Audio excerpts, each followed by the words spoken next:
Phillips launches its VideoPack G7000 in Europe. Nintendo puts an end to the Giana Sisters. And Project Berkeley promises to redefine video game storytelling. These stories and more on this month's episode of the Video Game Newsroom Time Machine.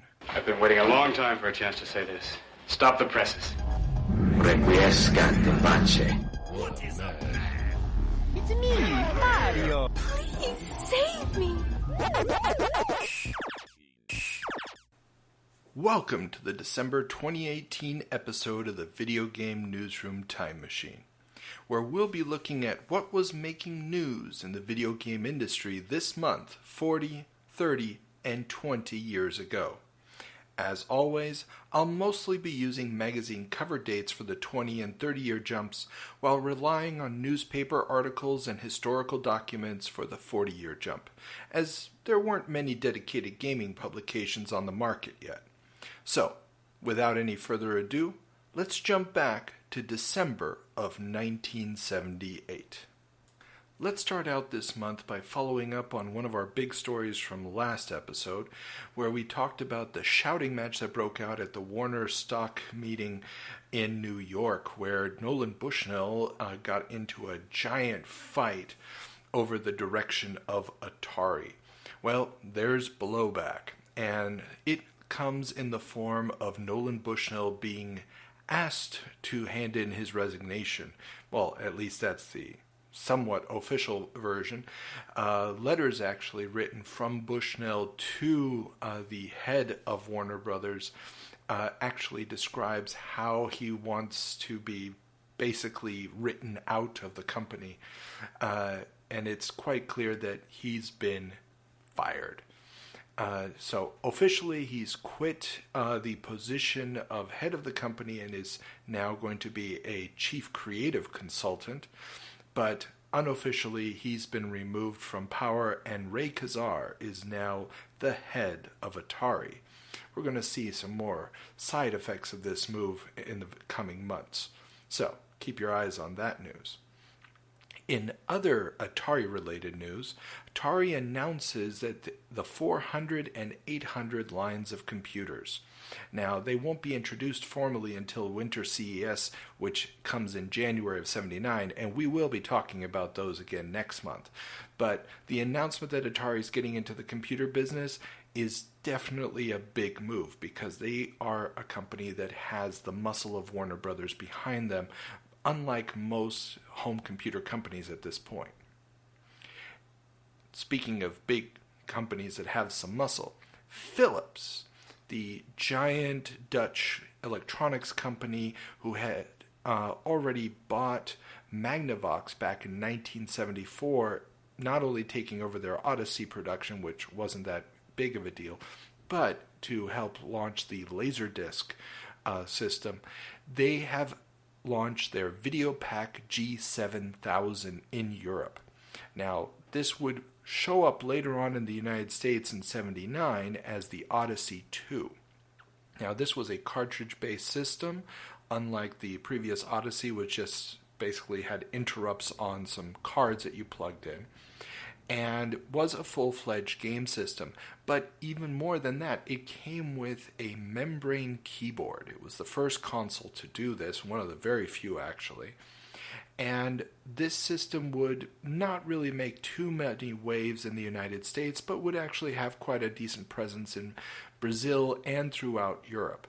It would also sort of lay the foundation for a lot of the later home computers in Europe with the membrane keyboard and so forth, getting people accustomed to this combination of colorful pictures on the screen and being able to do a little bit of programming on your own. So, the VideoPack G7000 Phillips is launching. They are going head-to-head with Atari.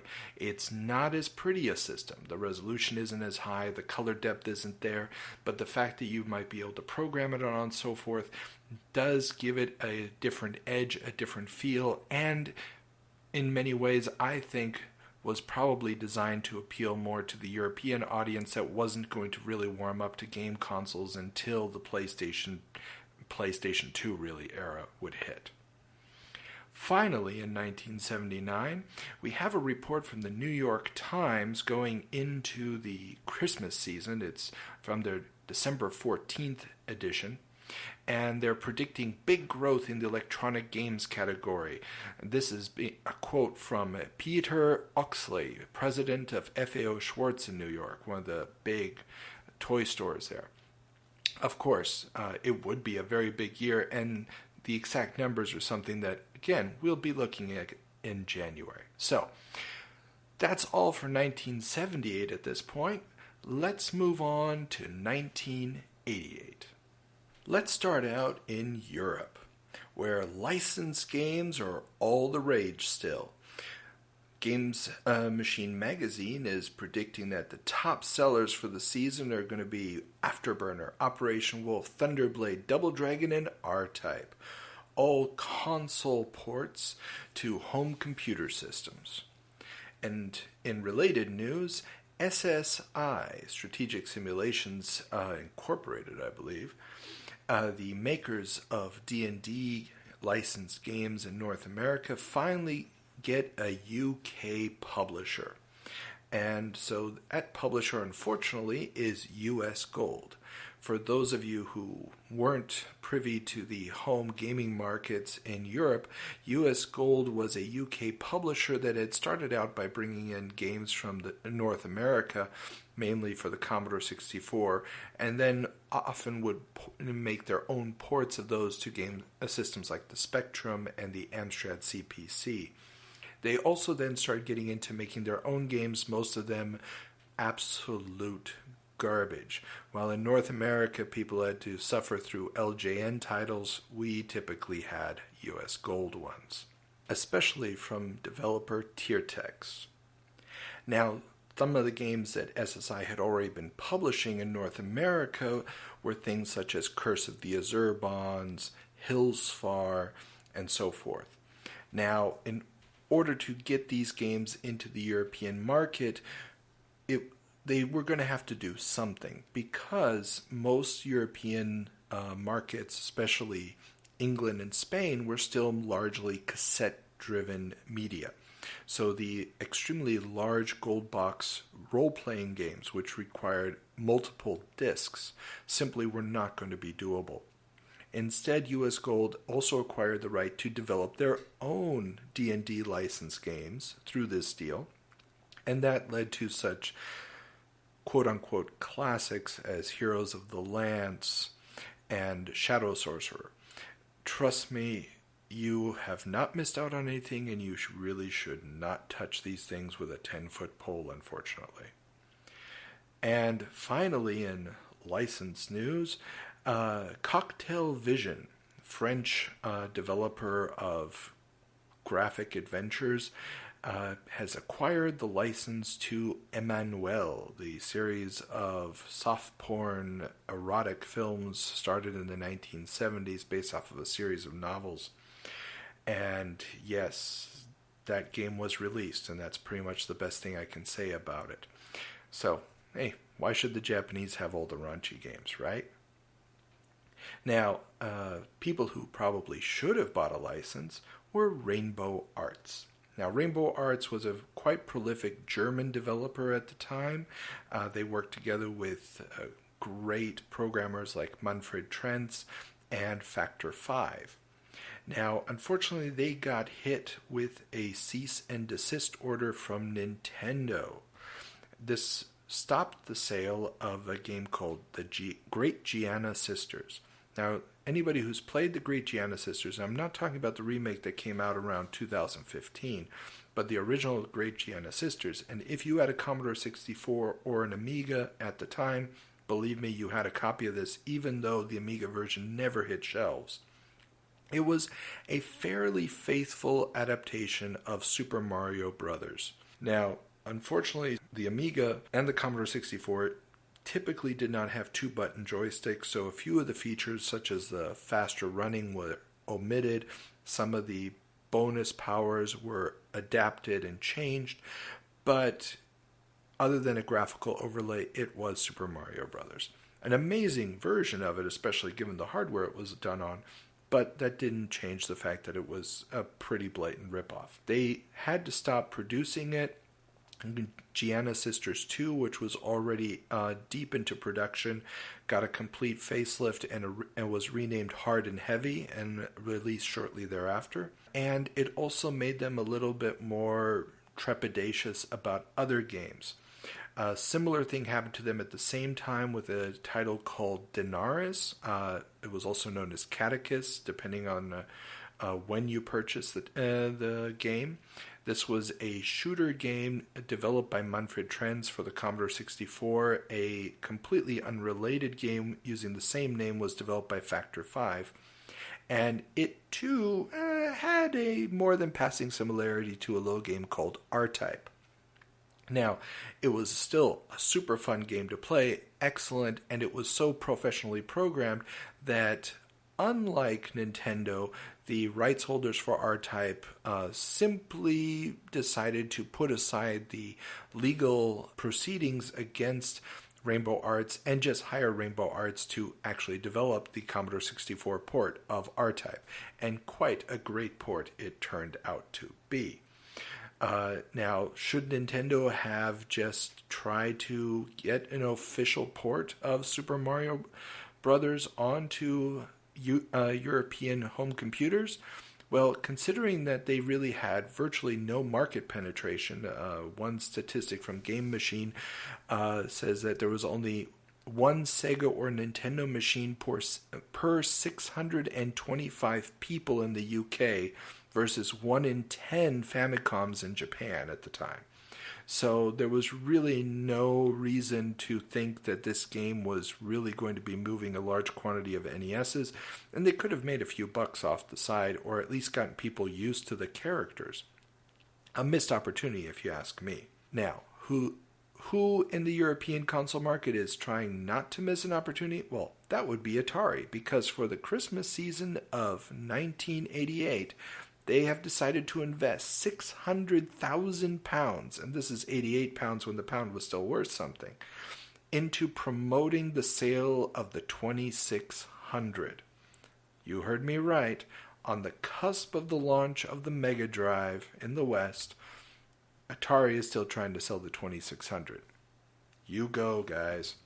Now, speaking of Atari, we got to go back to the US and see what Atari's US home console operation Tengen is up to.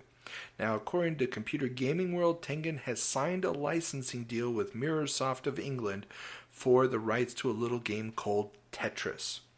Now, Tetris had already been released through Mirrorsoft, a European video game publisher part of a larger media empire, and it had also gone through a port by Spectrum Holobyte and been released on PC in North America.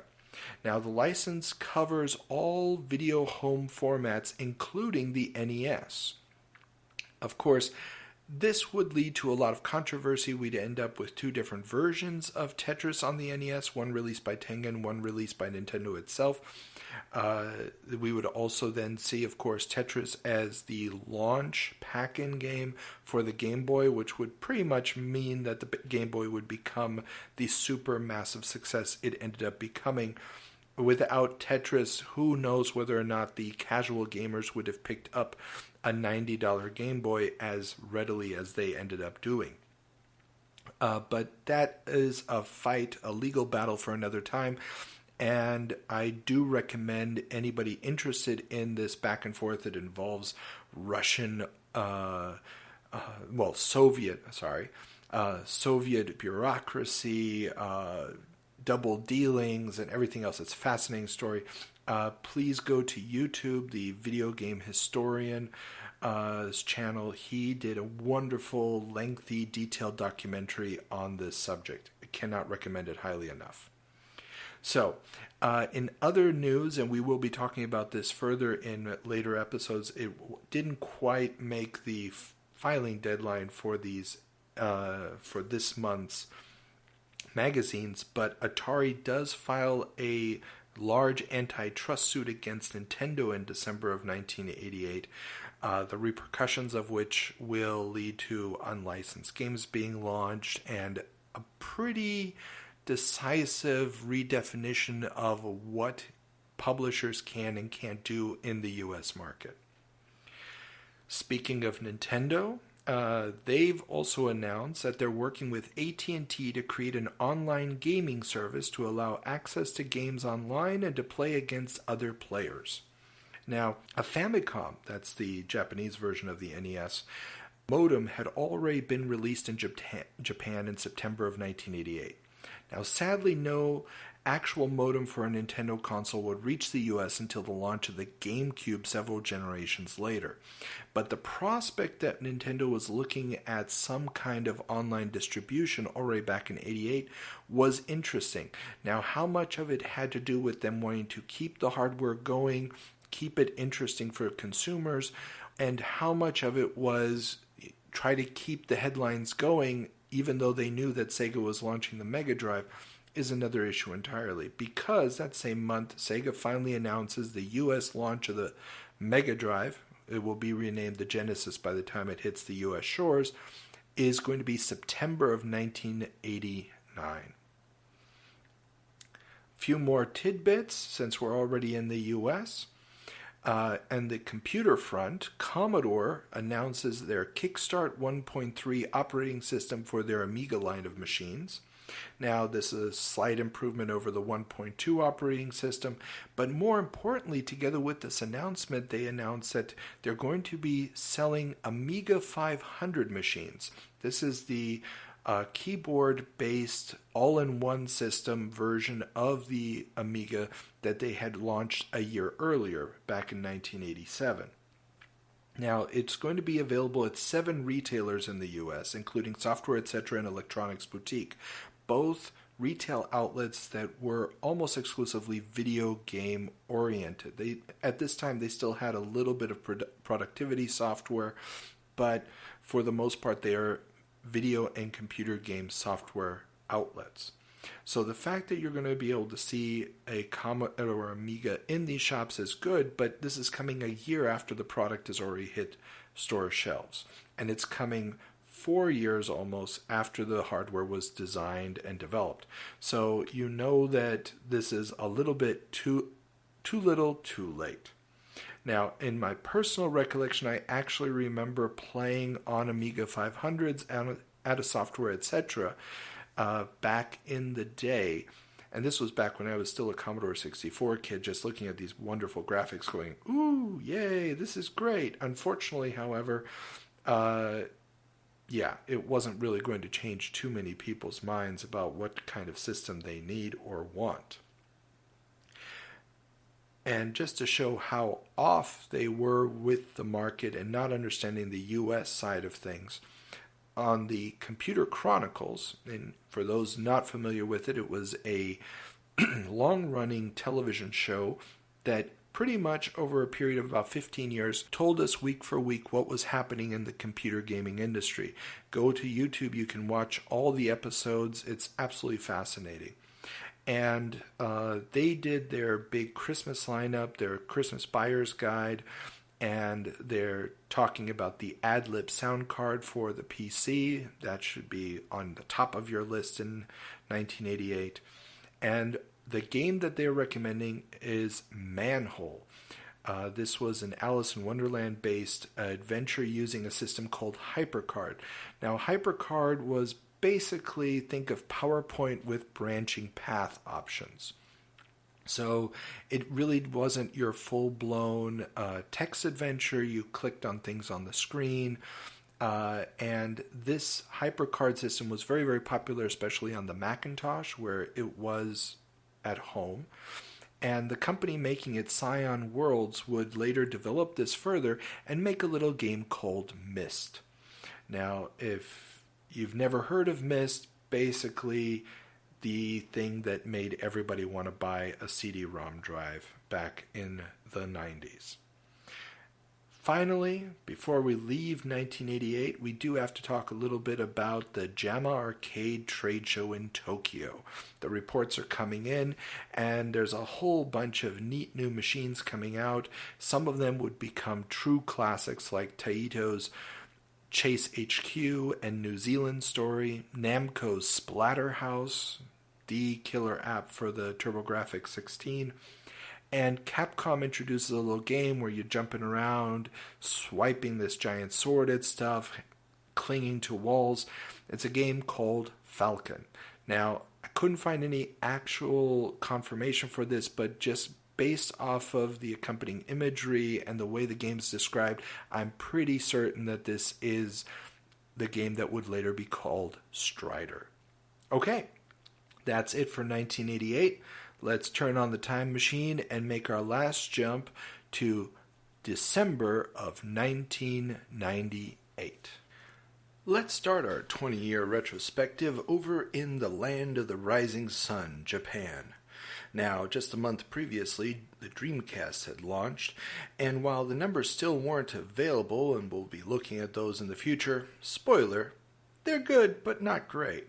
Sega's trying to drum up excitement for the system with more game announcements, including Virtua Fighter RPG, which at this point is now known as Project Berkeley. They're touting that there are 350 characters already implemented, and over 500 are expected to be in the final project. Now, the first news of what would become the legendary Shenmue does sound almost too good to be true, and the game would deliver on many of its promises, but still remain largely a niche product. Now, Sony isn't sitting idly by while Sega gets all the headlines. They announced in Japan the launch of the Pocket Station. Now, this was a memory card cum mini-game system akin to the Dreamcast's VMU. Now, for those of you who don't remember, the VMU was a tiny little mini Game Boy, if you will, with an LCD pixel-based screen that you could plug into your Dreamcast controller and play mini-games on, and it also worked as your save state system. Now, the system for Sony's Pocket Station would miss the 98 Christmas season and launch in January of 99. But the Japanese exclusive system, it never really made it out of there, would get quite a few games supporting it over the years. A whole bunch of them would actually come over to North America and Europe with the functionality still hidden inside the game, even though the Pocket Station was never available. The actual screen resolution ended up being 32 by 32 pixels. In other Sony news, Computer and Video Games out of the UK is reporting on some rumors about what the PS2 may or may not look like. Remember, the PS2 is still almost 2 years out at this point. But the rumor is that it will be backward compatible with the PlayStation 1, something that is a first for a video game console system, and will have a DVD drive. Now, both of these rumors would prove to be true, and also major reasons why the PS2 dominated that generation. Now, the fun part is that they do also talk about an April 99 launch date in Japan, which would fall all the way back to March of 2000. And there is also a fun little quote from an unnamed developer saying that Sega are stuffed, and they don't know how stuffed they really are. For the non-UK speakers out there, stuff basically is a nice way of the F word. So, was he right? Was he wrong? Well, yeah, pretty much. Time would prove the developer right. Now, Sega did have some amazing hardware, but there was no way that they were going to compete with the powerhouse that was the PS2, in addition to the amazing DualShock controller, which was going to make movement in 3D spaces really doable, something that the Dreamcast never quite managed with just one analog stick. Now, back over to the US, Pokemon, which had launched on September 28th, has broken all US sales records. They moved over 200,000 units in the first 2 weeks, and Nintendo expects to sell over 1 million by the end of the year, mainly due to the holiday season. At this point, worldwide, Pokemon has moved over 11 million units and still hasn't hit Europe. In other US news, Activision Mediagenic are still expanding and buying up more properties. As we reported last month, Mediagenic was on the rise, trying to redefine itself in the market, especially through acquisitions. And what they've now announced is a 10-year exclusive deal for the Star Trek license. Now, at this point, Star Trek was being published by 3 different game companies. Interplay, which had been using the license since the original 25th anniversary point-and-click adventure games. Simon & Schuster, who had already been doing games even before that. And Activision themselves, who had a series of strategy games and a first-person shooter game, Star Trek Elite Force, on the horizon. Now, the exclusive deal wouldn't activate for a couple more years because the other companies still had games in the pipeline, but it came at a really poor time for the Star Trek brand. Now, if anybody is a Star Trek fan out there, and this is a podcast about video games, so the likelihood is very high. In 1998, we had Star Trek Resistance hit the screens, which, while probably still a modest box office success, was sadly a sign of things to come. Deep Space Nine was beginning to wind down, even though it was hitting some of the best storytelling highlights of any of the Star Trek series. Voyager was meandering along on its own pace, and the rumors, of course, were already vivid that at least one more series had to follow once Deep Space Nine ended. Sadly, over the next couple of years, the franchise would truly take a nosedive. Once Deep Space Nine and Voyager were off the air, we got Star Trek Enterprise in 2001, which from the very get-go was a complete stinker. And the movie franchise ground to an absolute screeching halt with the extremely poorly received Star Trek Nemesis.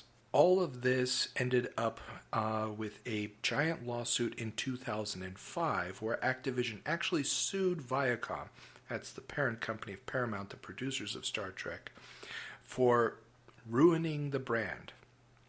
And out of these court documents, we would later find out that they actually paid $20 million for those rights in advance royalties, plus more royalties to come as soon as the game started selling.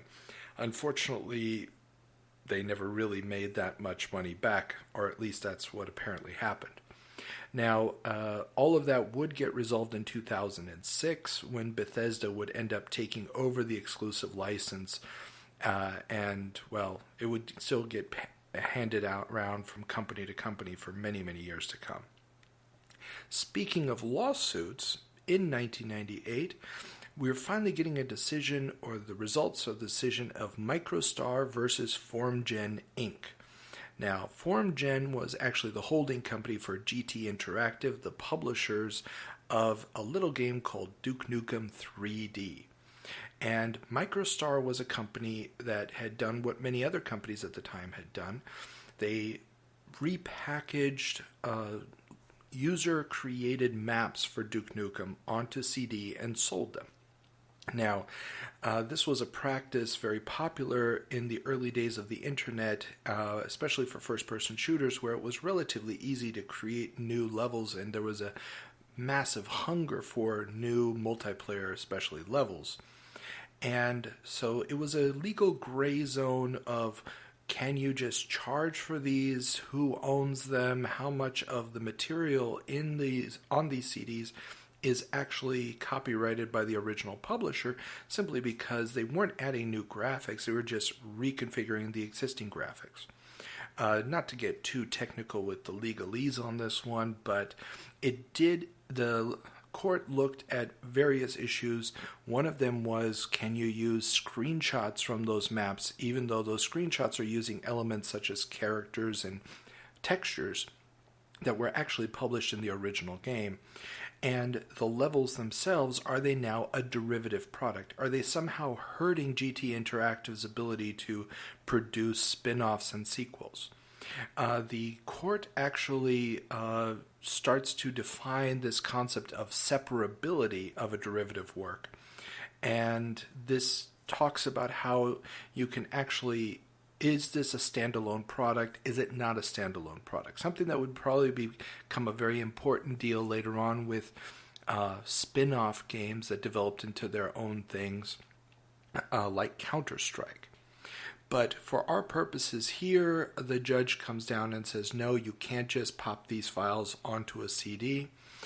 There's too much of the original material in them, and it would harm GT Interactive's ability to publish sequels. So I'm glad that they won this case in 1998 and immediately got to work and immediately released a sequel to Duke Nukem 3D. That's just a joke because they would not actually release a sequel to Duke Nukem 3D for many, many years. Okay.